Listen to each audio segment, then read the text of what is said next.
지난 시간 사두개인들은 부활을 가지고 예수님을 공격했습니다. 그러나 예수님의 생명의 말씀에 답할 것이 없어졌다, 즉 그들의 공격이 실패했다, 이런 얘기를 들은 바리새인들은 또 너무 쾌재를 불렀습니다. 그리고 오늘 그들이 예수님 앞에 모입니다. 34절, 예수께서 사두개인들로 대답할 수 없게 하셨다함을 바리새인들이 듣고 모였는데, 근데 오늘은 평소와 좀 다릅니다. 바리새인들이 그냥 모인 게 아니라 그 중에 특별한 한 사람을 내세웁니다. 그 사람의 직업은 율법사였습니다. 35절, 그 중에 한 율법사가 예수를 시험하여 묻되, 율법사는 자기의 전공이 율법입니다. 자기의 전공인 율법에 있어서는 누구에게도 뒤지지 않는다는 자신감이 있었던 사람입니다. 이 사람이 자기의 전공 분야인 율법을 통하여 예수님을 공격합니다. 36절, 선생님, 율법 중에서 어느 계명이 크니까? 이제 저를 집중해 주십시오. 우리 중에 자기 전공이 분명한 사람이거나 혹시 자기 전공에 대하여 자신감이 있는 사람들은 특별히 조심해야 합니다. 그 전공 때문에 하나님을 못 믿게 되는 경우가 허다합니다. 그 전공 때문에 은혜를 못 받는 경우가 너무나 많기 때문입니다. 오늘 이 율법사가 그랬습니다. 우리 하나님은 그 어느 전공보다도 훨씬 크고 위대하신데, 어떤 전공이 분명하거나 자기 전공에 자신감이 있는 사람들이 범하는 큰 교만의 실수는 그 하나님을 자기의 전공 안에 가두려고 하는 것입니다. 자기의 전공 안에서 하나님을 이해하려고 하니까 하나님을 못 믿게 되고 은혜를 받지 못하는 경우가 많습니다. 다시 한번 말씀드립니다. 우리 중에 자기의 전공이 분명하거나 전공에 자신이 있는 분은 더 주의해야 합니다. 더욱 하나님 앞에 겸손하게 하나님을 바라볼 때, 여러분, 그 전공으로 하나님을 못 믿는 인생이 아니라 그 전공을 가지고 하나님께 영광 올리는 인생이 되기를 바랍니다. 이 율법사가 이제 공격하는 거예요. 선생님, 율법 중에서 어느 계명이 크니까? 이 율법사들, 이 바리새인들은 하나님이 우리를 살리기 위하여 주신 율법을 어마어마하게 세분했습니다. 613가지 정도로 나눴다는 거예요. 그래서 그 중에 365가지는 소극적 율법, 또 나머지 200 몇십 가지는 적극적 율법, 이래가지고 아주 그냥 사람들을 올가매서 꼼짝을 못하게 이렇게 만든 거예요. 그리고 와서 예수님께 물었어요. 그러나 그렇게 시험하려고 물었지만 예수님은 사랑을 가지고 대답하세요. 37절, 예수께서 이르시되 내 마음을 다하고 목숨을 다하고 뜻을 다하여 주 너의 하나님을 사랑하라. 이것은 바로 그 유명한 쉐마 이스라엘입니다. 신명기 6장의 4절부터 9절까지 나오는 우리가 잘 아는 말씀이죠. 유태인의 교육의 핵심, 구약의 모든 계명과 율법과 선지자의 핵심이 바로 이 쉐마 이스라엘. 쉐마는 우리말로 번역하면 들으라, 이런 뜻이에요. 쉐마 이스라엘, 이스라엘아 들으라. 그래서 우리 성경에는 어떻게 번역되어 있냐? 그대로 그냥 번역되어 있어요. 이스라엘아 들으라. 제가 읽어드리겠습니다. 이스라엘아 들으라. 우리 하나님 여호와는 오직 유일한 여호와시니 너는 마음을 다하고 뜻을 다하고 힘을 다하여 내 하나님 여호와를 사랑하라. 오늘 내가 네게 명하는 이 말씀을 너는 마음에 새기고 내 자녀에게 부지런히 가르치며 집에 앉았을 때에든지 길을 갈 때에든지 누워있을 때에든지 일어날 때에든지 이 말씀을 강론할 것이며, 너는 또 그것을 내 손목에 매어 기호를 삼으며 내 미간에 붙여 표로 삼고 또 내 집 문설주와 바깥문에 기록할지니라. 이렇게 돼 있어요. 이게 무슨 말이에요? 우리가 쓰는 말로 바꾸면 오직 한 분이신 여호와만을 사랑하라, 이 말씀을 네 가슴에 새기는데 어떤 정도로 새기냐? 돌에 각을 뜨듯이 새겨라. 나무에 각을 뜨고 불로 지져가지고 수천 년이 지나도 사라지지 않을 만큼 네 마음속에 각을 떠서 새길 뿐만 아니라 네 자녀들에게 때와 장소를 가리지 말고, 이때 교회에서는 하고 뭐는 하고 어떤 이런 게 아니에요. 똥 눌 때도, 앉았을 때도, 일어날 때도, 들어갈 때도, 나올 때도, 똥 눌 때도, 밥 먹을 때도, 소풍 갈 때도 이 말씀을 계속 가르치라는 게, 계속 가르치라. 학교 다닐 때 공부 잘하는 애들 보셨어요? 공부 못하는 애들이 꼭 때와 장소를 가려서 공부합니다. 놀 때 놀고 공부할 때 공부. 이런 애들은 대부분 공부를 못합니다. 공부 잘하는 애들은 때와 장소를, 놀러 가서도 책 봐, 앉아서도 책 봐, 밥 먹으면서도 책 봐, 학교, 이런 애들이 공부 잘하는 것이에요. 하나님의 말씀은요, 때와 장소를. 제가 어렸을 때 우리 아버님이 저에게 뭘 가르쳐 주실 때는 때와 똥 넣을 때도 문 열고 막 가르쳐 주시고, 밥 먹을 때도 늘 가르쳐 주시고, 계속 가르쳐 주신 그게 그래도 제 머릿속에 조금 남아 있는 것이지, 때와 오늘 이 말씀은 뭐냐? 하나님, 오직 한 분이신 하나님만을 사랑하라. 이것을 돌에 각을 뜯은 네 가슴에 새길 뿐만 아니라 네 자녀들에게 때와 장소를 가리지 말고 계속해서 다른 거 다 잊어먹어도 이거 하나만 생명의 심장에 각을 뜨게 만들어. 이게 유대인 전체, 지금 전 세계 0.2%뿐이 되지 않지만 노벨상 수상자의 30%가 넘고 전 세계 부의 20% 이상을 갖고 있다고 얘기하는 소위 유대인들의 교육의 핵심은 이거 하나 가르친다는 거예요. 뭐 공부 열심히 해라, 무슨 전공 택해라, 돈, 이런 거 가르치는 게 아니라 구약의 이거 하나만 가지고도 인생이 변화한다는 것이죠. 여러분의 가슴에, 생명에, 여러분 자녀의 가슴에 각을 뜨듯이 하나님 사랑하라는 말씀이 새겨지기를 주의 이름으로 축원합니다. 그것이 쉐마 이스라엘이에요. 그러면 그것이 모든 율법과 선지자의 가르침의 핵심. 38절, 이것이 크고 가장 위대한, great, 가장 위대하고 첫째 되는, the first, 가장 크고 동시에 가장 앞선 개념이다. 그럼 이 하나님을 사랑하라는 말씀을 이해하기 위해서는 그 반대 개념을 우리가 알아야 돼요. 하나님을 사랑하라의 반대는 뭐냐? 바로 우리의 현대인의 신앙, 바로 자기 사랑. 모든 현대인들의 우상 하나님은 자기 자신이에요. 자기를 사랑하는데 모든 것을 다 바치고 있는 거예요. 왜 이렇게 인생 살기가 힘듭니까? 우리는 내가 못 가져서 인생 살기가 힘들다고 생각하는데 재벌들은 인생 살기가 편해 보이십니까? 맨날 싸우고 소송하고 부모 자식 형제끼리 왜요? 자기 사랑이 우상, 그들의 신앙이 되어버렸어요. 자기 사랑이 신앙이 된 현대인들은 모든 사람이 잘 살던 못 살던, 우리는 내가 못 배워서 인생이 힘들다고 생각하죠. 좋은 대학 나오고 박사학위 가진 사람은 인생이 편합니까? 그래서 사람이 더 막 스트레스 받고 머리 깨져요. 왜 그래요? 현대인들의 신앙이 자기 사랑이 되어 있기. 하나님 사랑의 반대는 자기 사랑. 사람들은 끊임없이 자기를 사랑하기 위하여 경쟁을 넘어 투쟁하고, 투쟁을 넘어 전쟁 같은 세상을 살고 있는 거예요. 왜 이 세상이 전쟁 같으냐? 자기 사랑이 신앙이 되어 있기 때문에. 그래서 세상의 원리는 투쟁의 원리고요, 세상의 원리는 갑질의 원리예요. 지배하고자 하는 거예요. 간혹 우리가 갑질하는 사람들 보고 너무 분노하는데 그 사람들만 갑질합니까? 우리 마음속에도 다 지배하고자 하는 이 욕구가 있는 거예요. 예. 우리가 그 상황이 안 돼서 그렇지, 우리도 조금만 가지면 그 가진 거 티내고 자랑하고 지배하고자 하는 욕구가 우리 안에 있는 거죠. 갑질의 욕구로 살아가는 거예요. 그리고는 그게 안 되면 마지막 뭐예요? 시기와 질투와 비난. 투쟁 아니면, 지배하고자 하는 갑질 아니면 시기와 내가 안 되면 비난하고 질투하는 마음으로 사니까 현대는 삶이 다 너무나 피곤하고 힘들고 갈등이 많은 거예요. 이것은 세상의 원리예요. 그러나 하나님의 원리, 십자가의 은혜로 말미암아 구원받은 자녀들이 사는 하나님 사랑의 원리는 투쟁이 아니라 희생이고, 이게 하나님의 원리. 여러분은 어떤 원리로 살고 계십니까? 갑질이 아니라 섬김이고, 시기하고 질투하고 욕하는 게 아니라 축복하는 인생. 여러분, 축복하는 인생 되시기를 바랍니다. 그것이 하나님 백성의, 하나님 사랑하는 사람의 삶의 원리예요. 우리가 왜 이렇게 인생이 힘들고 고달프냐? 이게 돈이 없어서가 아니라니까요. 못 배워서가 아니라 우리가 하나님의 자녀임에도 불구하고 하나님 나라의 원리가 아니라 이 세상의 원리인 투쟁과 갑질과 시기 질투의 원리로 사니까 우리 마음이 지옥 같은 것이. 여러분, 오늘부터 여러분의 삶의 원리를 하나님 나라의 원리로 전환하시기를 주의 이름으로 축원합니다. 그 하나님 사랑. 그럼 하나님을 어떻게 사랑해야 되느냐? 그걸 예수님이 이제 세 가지 알려주시는 거예요. 첫째, 내 마음을 다하고. 마음, 즉 하나님을 머리가 아니라 가슴으로 사랑하라는 거예요. 우리가 이런 마음이 들잖아요. 나도 하나님을 만나고 싶다. 나도 하나님을 체험하고 경험하고 싶다. 근데 왜 이 하나님이 나에게 만나지지 않는가? 나에게 경험되지 않는가? 그 이유는요, 하나님을 머리로 사랑해서 그래요.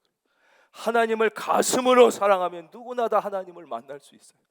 우리 하나님은 이론이 아니라 실제예요. 이걸 조금 더 쉽게 말씀드리면 우리 하나님은 성경책 속에 갇혀있는 동화 속의 주인공이 아니라 지금 내 옆에 살아있는 내 남편이나 아내, 자식같이 지금 내 앞에 계신 실제라는 거예요. 다시 또 말씀드리면 우리 하나님은 TV 속에 들어있는 연예인 같은 존재가 아니라 지금 내 앞에 있는 내 가족이나 내 이웃 같은 실제예요. 우리 하나님은 이론이 아니라 실제이기 때문에 관념으로, 지성으로, 철학으로 하나님을 사랑해서는 만날 길이 없어요. 여러분 옆에 있는 아내와 자식을 철학자가 자기의 철학으로, 자기의 관념으로 TV 속에 들어있는 연예인을 사랑하듯이 사랑해서 그 사랑을 만나고 손잡고 끌어안고 뽀뽀할 수 없듯이 실제 하시는 분이 하나님이시다. 한번 따라하겠습니다. 하나님은 실제다. 우리 하나님은 관념이나 이론이 아니라 실제, 나의 아내, 나의 남편, 지금 내 앞에 있는 내 자식처럼 실제하는 분이기 때문에 가슴으로 사랑할 때만 하나님을 만날 수 있고 하나님을 느낄 수 있는 것이죠. 여러분, 지성과 이념이 아니라 여러분 가슴으로 실제하시는, 지금 내 앞에 살아 역사하시는 그 하나님을 사랑하시길 바랍니다. 그럼 누구나 다 하나님을 만날 수 있고 누구나 다 하나님을 경험할 수 있어요. 내가 이전에 예수님을 60년 믿었냐 70년 믿었냐 소용없어요. TV 속의 연예인을 평생 흠모해봤자 그 연예인은 나를 몰라. 내가 아무리 사랑하고 해봤자 그건 소용없어요. 그러나 지금 내 옆에 있는 내 아내는 내가 직접 손잡으면 손잡을 수 있고 내 남편은 내가 직접 끌어안으면 끌어안을 수 있는 거예요. 하나님은 그런 분이에요. 내 옆에 계시는 실제하는 하나님을 가슴으로 사랑할 때 그분이 여러분을 만나 주실 것입니다. 두 번째, 목숨을 다해 사랑. 우리 하나님은 생명을 다해, 목숨을 다해 사랑할 때만 느껴지는 분이에요. 생명을 다해 사랑하지 않을 때 느껴지지 않아요. 왜 하나님이 안 느껴지느냐? 생명을 다해 사랑하지 않으니까 안 느껴지는 거예요. 목사님, 그건 조금 너무한 것 같습니다. 사랑은 하지만 꼭 생명을 다해야 사랑해야만 된다면 어떻게 다 하나님을 느끼고 사랑할 수 있겠습니까? 라고 혹시 물으신다면 그렇지 않습니다. 사랑은 하나님을 사랑하는 것뿐만 아니라 사랑이라고 이름 붙일 수 있다면 그것은 무조건 생명을 걸어야만 사랑입니다. 생명을 걸지 않는 건 사랑이 아닌 거예요. 여러분의 아내를 내가 사랑한다, 이것은 생명을 걸었다는 뜻입니다. 그때만 사랑이란 단어를 쓸 수 있어요. 내가 내 남편을 사랑한다, 생명을 걸을 때만 사랑이라는 단어를 쓸 수 있지, 생명 안 걸었을 땐 그건 사랑이야. 여러분 보십시오. 여러분 중에 자기 자식을 생명 안 걸고 사랑하는 사람이 누가 있습니까? 그래서 그것만 진짜 사랑인 거예요. 자기 자식 생명 안 걸고 사랑하는 부모 봤어요? 생명을 걸어야만 살아요. 그래서 요즘 20대는 이 설교를 못 알아듣는 거예요. 얘들은 사랑을 몰라. 얘들은 사랑을 몰라. 사랑을 거래로 알아요. give and take. 사랑을 계약으로 알아. 사랑을 주고받는 걸로 알아. 그래서 요즘 애들은, 그래도 조금 연세가 있는 분들은 내가 예전에 이 여자를 사랑해서 결혼할 때 그때 무슨 마음 가졌어요? 내가 이 여자를 위하여 나의 청춘과 생명을 한번 걸어보겠다. 그게 사랑이었어요. 근데 요즘 애들은 몰라. give and take, 계약하고 거래하는 거예요. 내가 이만큼 주면 너치도 이만큼 줘요.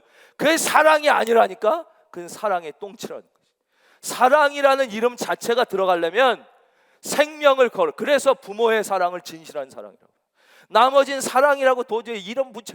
그런데 우리 하나님을 사랑할 때 생명을 걸지 않는다면 그것은 사랑이라 이름 붙일 수 없는 거예요. 여러분, 하나님 사랑하시는 분은 아멘. 다시 한번 묻겠습니다. 여러분, 하나님 진짜 사랑하시는 분은 아멘. 여러분 진짜 사랑하십니까? 여러분 진짜 생명 거십니까? 그렇지 않으면 그게 사랑이 아니에요. 그래서 노래도 있잖아요. 예전에 조용필, 가왕 조용필이 불렀던 킬리만자로의 표범이라는 노래가 있어요. 양인자 선생이 가사를 쓴 거. 이게 명곡입니다. 거기 보면 이런 사랑에 대한 표현이 나와요. 제가 불러드릴게요. 음이 정확한지 모르겠네요. 사랑이 외로운 건 운명을 걸기 때문이지. 생명을 걸어야 사랑. 모든 것을 거니까 외로운 거야.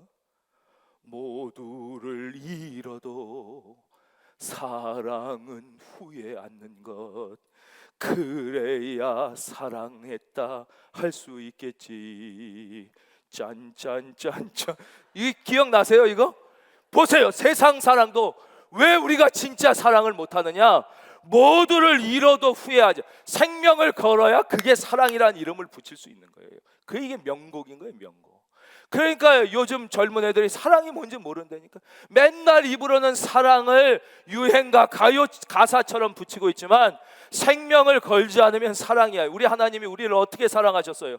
하나님이 세상을 이처럼 사랑하사 하나님이 생명 거셨잖아요.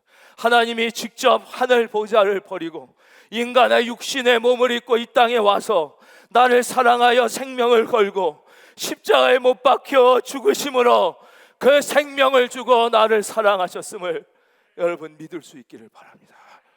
하나님이 우리에게 생명을 걸고 사랑하신 거예요. 그래서 하나님은 생명을 걸고 사랑할 때, 목숨을 다하여 사랑할 때 그 하나님이 느껴지는 거예요. 그 하나님, 그게 진짜 사랑이에요. 그렇게 사랑하는 사람들이 없을 것 같습니까? 이 땅에 너무나도 많습니다. 그런 분들이 바로 선교사들이에요. 선교사들은 자기의 직업을 버리고 자기의 청춘을 버리고 자기의 가족을 버리고 자기의 인생을 버리고 그 오지로 들어. 왜냐? 하나님을 목숨을 걸고 사랑하기 때문에. 여러분, 저 얼마 전에도 부룬디 이런 거기는요 너무 정말 말할 수 없이 못 삽니다. 아무것도 없습니다. 산에요, 못 살면 산에 나무라도 많아야 되잖아요. 우리는 풀이라도 뜯어먹을 거 아니에요. 거긴 풀도 하나 없어요. 아프리카 산은 희한합니다. 그냥 재로 다 뒤덮여져 있어요. 못 살면, 옛날에 우리 못 살 땐 물이라도 맑아져. 물이 다 썩어 있습니다. 그래서 우리가 우물 파주기 운동한 거 아니에요. 그렇게 못 살고 아무것도 없는데 풀 한 폭이 없고요, 다 물이 썩어 있어요. 우리는 기껏해야 1년 52주 중에 한 주, 2주 거기 가지만 이 선교사들은 자기의 생명을 거기에 거는 거예요. 자기의 청춘과 자기의 왜냐? 하나님을 너무너무 사랑. 전에 필리핀도 갔을 때 이런 우리가 아는 여행지 필리핀이 아니에요. 공항에서 떨어져서 한 4-5시간 차 타고 갔어요. 가다 보니까 차가 못 들어가는 데가 돼서 한 몇 시간 들어갔더니 거기도 똑같아요.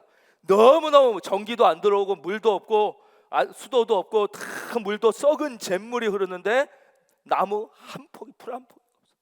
사람들이 다 비타민이 없어서 풀이라도 뜯어먹으면 다 안진뱅이가 너무너무 많은데 이 사람들이 비타민만 주면 안진뱅이가 일어나는 기적이 일어나요. 이 보니까 각기병 뭐 이런 거는 비타민 뭐가 부족해서 무릎이 다 굳는 걸.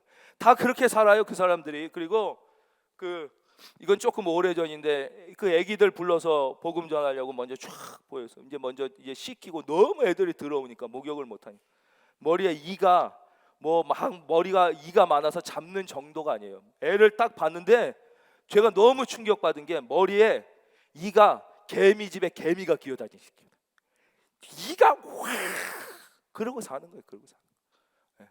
저도 이번에 아프리카 갔을 때도 나갔다가 오면 온몸에 빈대였다니까요. 빈대, 우리는 한두 주 가 있지만 이분들은 거기에서 자기의 생명을 바치는, 왜냐? 하나님을 목숨을 걸고 사랑하기 때문에 거기 가요. 그래서 선교사들이 만나는 하나님은 위대한 하나님을 만나는 거예요. 왜 우리는 위대한 하나님을 만나지 못하는 줄 아십니까? 하나님이 위대하지 않기 때문이 아니라 우리가 위대한 하나님을 시시하게 사랑하니까, 사랑이란 이름을 붙일 수 없게 사랑하니까 우리가 만나는 하나님이 시시한 하나님이 만나지는 거예요. 여러분, 시시한 하나님이 아니라 위대한 하나님을 만날 수 있기를, 여러분의 자녀가 위대한 하나님과 동행할 수 있기를 주의 이름으로 축원합니다. 바로 하나님을 목숨을 걸고. 세 번째, 주님이 가르쳐 주신 것은 뜻을 다하여 사랑. 이거는 우리말로 쉽게 하면 우리의 모든, 여기 뜻은 의지를 의미해요. 우리의 모든 의지를 총동원해서 사랑하라는 뜻이. 즉 내가 동원할 수 있는 모든 지식, 모든 시간, 모든 패션, 모든 열정, 모든 물질, 모든 재능, 모든 달란트와 은사를 총동원하여 하나님을 사랑하라. 이것이 뜻을 다하여 사랑하라. 그러니까 우리 교회 안에도 그런 분들이 계시잖아요. 정말 자기가 아무 칭찬은커녕 누구 한 명 알아주지도 않는데, 목사도 전혀 몰라주는데도 자기가 할 수 있는 최상의 것을 총동원하여 하나님을 사랑하는 분들 볼 때 우리가 정말 절로 존경하는 마음이 들지 않습니까? 그런 분들을 뵐 때 이건 자기가 할 수 있는 최선의 것을 드리라는 거예요. 남과 비교해서가 아니에요. 그래서 가난한 과부의 2렙돈을 주님이 칭찬하셨다. 그가 할 수 있는 최상의 것. 예배가 뭐냐? 우리가 예배 드리잖아요. 지금 예배가 영어로 잘 아시는 대로 worship이에요. worship이란 단어의 뜻은 가장 가치 있는 것을 드린다. 가장 가치 있는 worship, 예배는 하나님께 내가 드릴 수 있는 가장 가치 있는 시간, 내가 드릴 수 있는 가장 가치 있는 지식, 내가 드릴 수 있는 가장 가치 있는 것, 물질과 은사를 드리는 게 그게 예배인 거예요. 내가 나에게 주어진 시간 중에 내 쓸 시간을 다 쓰고 그 중에 어느 시간이 남아서 예배 드린다. 이거는 예배라고 할 수 없다. 내가 있는 물질 중에 나 쓸 것 쓰고 어느 시간을 남아서 하나님께 헌금. 이건 헌금이 아니라는 거예요. 헌금. 예배는 무엇이냐? 내가 드릴 수 있는 최상의 시간과 최상의 가치 있는 월십, 그 은사와 재능과 나의 열정을 드리는 것, 그것이 예배인 것이 예배인 것이. 그래서 지난 시간에도 말씀드렸죠. 예배는 멀티플레이가 돼서는 절대 안 된다. 우리는 그런 분이 별로 없지만 지금도 방송으로 예배 드리시는 분들 가운데 멀티플레이 하면 안 된다는 거예요. 공부하면서 음악 들을 수 있어요. 뭐 빨래하면서 뭐 책 볼 수도 있어요. 그러나 예배는 그렇게 드리면 안 된다. 예배는 최상의 가치를 드릴 때만 그게 예배이고, 우리 하나님은 우리의 최선의 것을 받으실 만한 그런 분이에요. 우리 하나님은 우리가 많은 것을 쓰다 남은 시간과 물질을 받을 그럴 대우 받을 분이 아니에요. 우리 하나님, 그분은 나의 창조주시세요. 그분은 나에게 생명을 주시고 나를 위하여 자기의 독생자 예수를 아낌없이 내어주신 분. 그분은 우리에게 그런 대우 받을 분이 아니라, 그분을 우리가 Let God be God, 하나님을 하나님으로 대우해야 되는데 우리는 하나님을 너무 천대하고 있다. 뜻을 다하여 네가 드릴 수 있는 최선의 것을 가지고. 그래서 어떤 분은 자기가 드릴 수 있는 최선이 10인 사람이 있어요. 어떤 사람은 1000을 가진 사람은 100을 드려도 그것은 아니라는 거예요. 하나님이 보실 땐 네가 드릴 수 있는 최선을 드려. 최선. 예전에 어느 맨날 지각하던 그 선생님이 계셨어요. 제 전도사 때. 집도 바로 옆집이야. 딱 교회랑 담 있고 있는데 교사 경건회 하면 꼭 5분 10분 늦게 오는 분이 있었어요.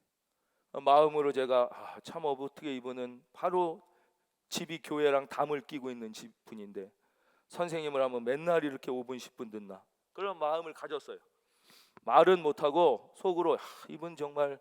근데 나중에 알고 보니까 이분이 치매 어머니를 모시고 계셨어요. 그래가지고 그 전에 예배 드리는 그 남편이 빨리 와서 교대를 해줘야 이분은 그게 자기의 최선을 드린 거예요. 최선. 그러니까 우리가 어떻게 겉으로 봐서 알 수 있는 건 아니에요. 다만 여러분 스스로에게 물어야 돼요. 난 하나님 앞에 최상의 것을, 여러분 그런 결단이 있기를 바랍니다. 최선의 것을 드리는 거예요. 그리고는 율법사가 질문하지도 않았는데 주님이 이것이 크고 첫째 되는 계명이요 둘째도 그와 같으니 내 이웃을 내 자신같이 사랑하라는 두 번째 계명, 중요한 계명을 주셔요. 이 계명은 성경을 성경으로 설명해 드린다는 원칙으로 요한일서 4장 20절에서 21절 말씀을 읽어 드리겠어요. 이 말씀을 들으시면 이 말씀이 저절로 이해가 되셔요. 누구든지 하나님을 사랑하노라 하고 그 형제를 미워하면 이는 거짓말하는 자니 보는 바 그 형제를 사랑하지 아니하는 자는 보지 못하는 바 하나님을 사랑할 수 없느니라. 우리가 이 계명을 주께 받았나니 하나님을 사랑하는 자는 또한 그 형제를 사랑할지니라 그랬어요. 이해가 가시죠? 눈에 보이지 않는 하나님을 사랑한다고 하고 눈에 보이는 형제, 이웃을 사랑하지 못하는 것은 그것은 제대로 된 사랑이 아니다. 그것은 진실하지 못하다. 그래서 주님이 뭐라고 그러셨어요? 둘째도 그와 같으니 내 이웃을 내 자신같이 사랑하라. 그럼 여기서 우리의 이웃은 무엇입니까? 누구입니까? 여기서도 마찬가지예요. 이거를 너무 철학적으로 관념적으로 생각하면 안 돼요. 실질적으로 생각해야 돼요. 하나님의 말씀은 실제적이고 다 실질적인 말씀이에요. 이게 철학적인 말씀이나 죽은 말씀이 아니에요. 내 이웃은 바로 그래요. 지금 내 옆에 있는 내 아내가 내 이웃이라는 거예요. 내 남편이 내 이웃이고 내 자식이 내 이웃이고 지금 옆에 앉아서 예배드리는 바로 옆에 그분이 내 이웃이고 찬양대에 앉아서 계속 음이탈을 해서 나를 괴롭히는 그 소프라노가 내 이웃이고 직장에서 나를 그렇게 괴롭히는 그 상사가 내 이웃이고 내 말을 그렇게 더럽게 안 들으는 뺀질거리는 내 부하 직원이 내 이웃이고 할렐루야도 안 하시네. 아멘도. 할렐루야. 그분이 내 이웃이라는 거예요. 딴 사람 사랑을 생각하지 말고 지금 네 옆에 있는 네 아내, 네 남편, 네 자식, 네 직장 동료, 네 옆에 앉아 있는 그 예배드리는 그 사람을 사랑해라. 사랑. 그렇지 않으면 거짓말이라. 참 사랑이라는 게 어렵습니다. 첫째는 우리의 사랑이 불완전하기 때문에 그래요. 가장 완전에 가까운 사랑이라고 하는 부모님의 사랑도 불완전합니다. 그래서 부모는 사랑한다고 사랑했는데 자녀들이 보면 상처가 많고 그 마음속에 이런 아픔을 갖고 있는 자녀들이 또 많이 있는 거예요. 참 사랑한다고 했는데 그런 거예요. 또 옛날처럼 자녀가 많을 때는 뭐 오형제 이러면 부모는 다 사랑한다고 했지만 이 열 손가락 깨물어서 안 아픈 손가락은 없는데 문제는 더 아픈 손가락이 있다는 거예요. 옛날에는 뭐 첫째 딸이나 큰 아들이 그럴 수도 있었을 거예요. 그래서 나는 다 똑같이 사랑한다고 했지만 받는 사람들은 나는 좀 부모님에게 사랑을 덜 받았다는 이런 아픔과 상처가 또 있는 분이 있어요. 그럼 부모는 이해를 못해. 나는 최선의 사랑을 했는데 왜냐? 우리의 사랑이 문제가 많기 때문에 그래요. 우리의 사랑에는 편견이 있고 자기의 잘못된 가치관이 들어있고 편애가 들어있기 때문에 그렇습니다. 또 이 사랑을 하는 그 사람이 또 우리를 제일 아프게 해요. 가장 내가 사랑하는 가족 가운데 나의 큰 아픔이 있어요. 예. 그 주님이 우리 아픔 아신다는 오늘 찬양의 은혜 많이 받으시잖아요. 주님은 내 마음에 아픔 알아주신 그 인간관계의 아픔은 또 다 가까운 사람들, 내 아내가, 내 남편이, 내 자식이 내 제일 큰 아픔일 때가 많아요. 예. 그래서 또 그 아픔이 가까이 있고 사랑한다고 해도 그게 더 아픔일 수 있어요. 저는 지금도 아주 기억나는 아주 은혜 받았던 우리 교회 한 목사님이 들려주셨던 예화가 있어요. 어느 목사님이 사회복지에 관심이 많아서 정신병원을 탐방 가셨더니 그 원장님이 안내를 해주셨다는 거예요. 처음에는 좀 경증 환자, 덜 심각한 환자들이 모여있는 이렇게 병동으로 안내했더니 거기에 그 한 남자가 괴로워하면서 머리를 이렇게 벽에 받으면서 수지 그러면서 미쳐가더라는 거예요. 그래서 이 사람이 왜 저렇게 미쳤냐 그랬더니 이 사람은 수지라는 여자를 너무 사랑했는데 결국 이 수지라는 여자가 이 남자를 버리고 딴 남자한테 가서 이 수지라는 여자를 빼앗긴 것 때문에 그 상처가 남아가지고 그 여자를 잊지 못하고 수지 이러면서 미쳐가고 있다고 그랬어요. 참 불쌍하다 이렇게 생각하고 그 다음 병동으로 갔어요. 거기는 아주 심각한 중증 환자들이 있는 병동이었어요.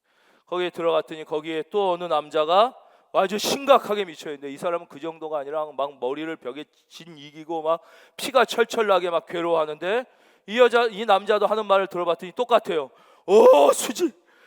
수지 이러면서 막 자해하고 막 미쳐가더라는 거예요. 그래서 아니 왜 이 남자는 똑같이 수지란 이름을 부르면서 이렇게 미쳤냐고 그랬더니 이 남자가 바로 그 여자를 뺏은 남자인데 그 여자 때문에 미쳐가지고 이렇게 된 거라고. 여러분 결혼한 분들은 이해하시는 분들이 많을 것입니다. 예, 내가 사랑을 못하고 못 받아서도 그렇지만 제일 사랑하는 그 사람들이 나를 미치게 할 때도 있어요. 그래서 인간의 사랑은 참 불안정합니다. 그렇다고 해서 희망이 없는 게 아니에요. 하나님은 희망의 말씀을 우리에게 주시는데 그게 로마서 5장 5절 말씀이에요.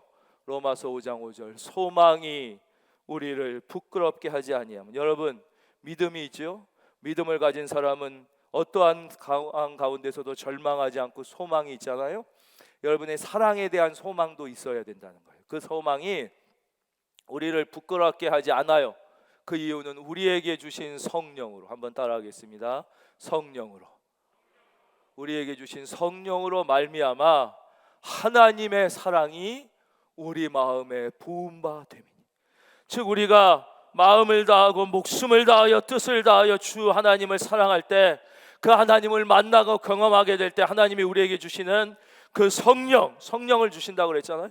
성령이 충만하게 되면 우리의 이 잘못되고 모자라고 편견 많은 사랑이 완전하지는 못하지만 하나님의 사랑이 우리 마음에 부음받아서 우리의 사랑이 하나님의 사랑과 비슷해질 수는 있다는 거예요.